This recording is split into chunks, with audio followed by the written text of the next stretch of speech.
Now underneath this we get to the model fit information section. So I've copied it on the next page so we can see all the fit criteria in one go.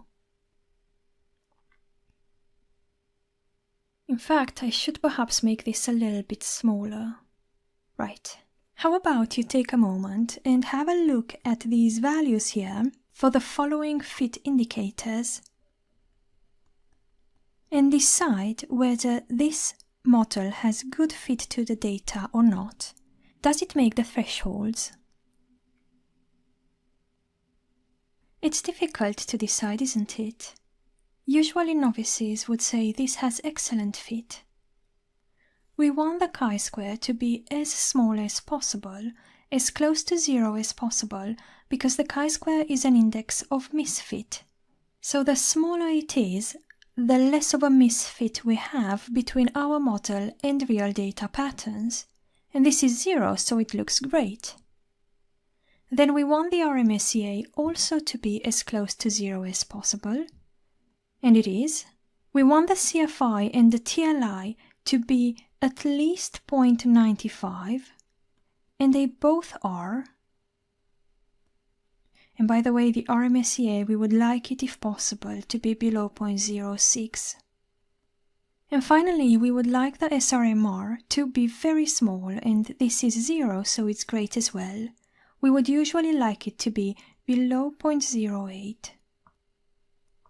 So by all accounts, this looks like a great fit. But something is fishy here.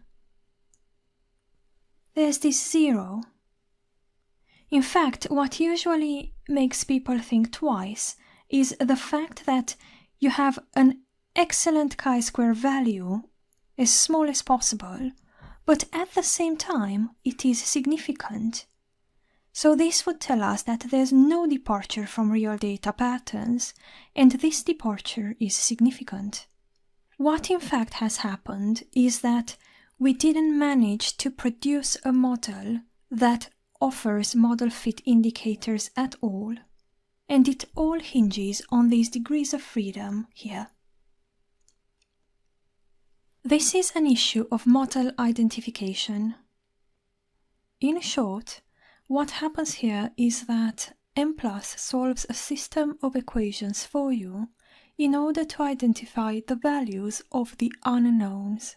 In the video about the SEM process, we talked about the fact that these models rely on information from a sample variance-covariance matrix. These are pieces of information that you give to the model in order for the model to estimate these unknown parameters that you want, such as regression coefficients or residual variances, for example.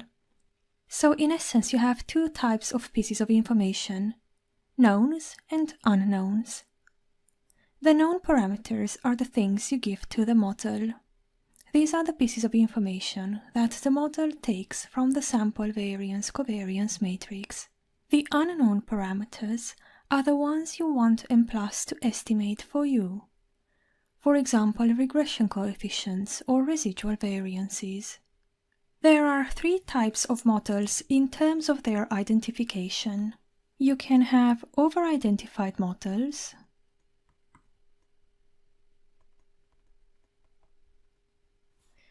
just identified models,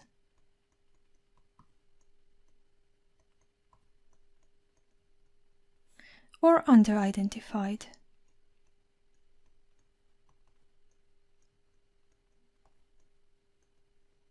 A model is over-identified when the number of pieces of information that you give Mplus is bigger than the number of unknowns. In that case, the number of degrees of freedom will be positive. That's fantastic. When these two things are equal, so the number of knowns is equal to the number of unknowns, then you have 0 degrees of freedom. This is also known as the perfect solution and is exactly what we have here. This solution will give you one single perfect result for your sample but will not be generalizable, so it is not an ideal case. Finally, if the number of pieces of information you give Mplus is smaller than the number of pieces of information you request back, you have a negative number of degrees of freedom.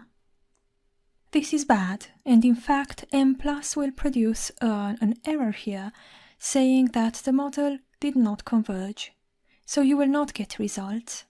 That is because in this case the number of equations is smaller than the number of unknowns, and therefore you can find infinitely many solutions that all appear to produce a valid solution to the system of equations. So we always want the number of degrees of freedom to be positive. We would like to have at least 1 degree of freedom. Now how can we do that? Well, we would have to ask Mplus to give us fewer things. So let's hope something in our results is not significant, and then maybe we can take that path out and gain at least 1 degree of freedom. So let's have a look at what comes next.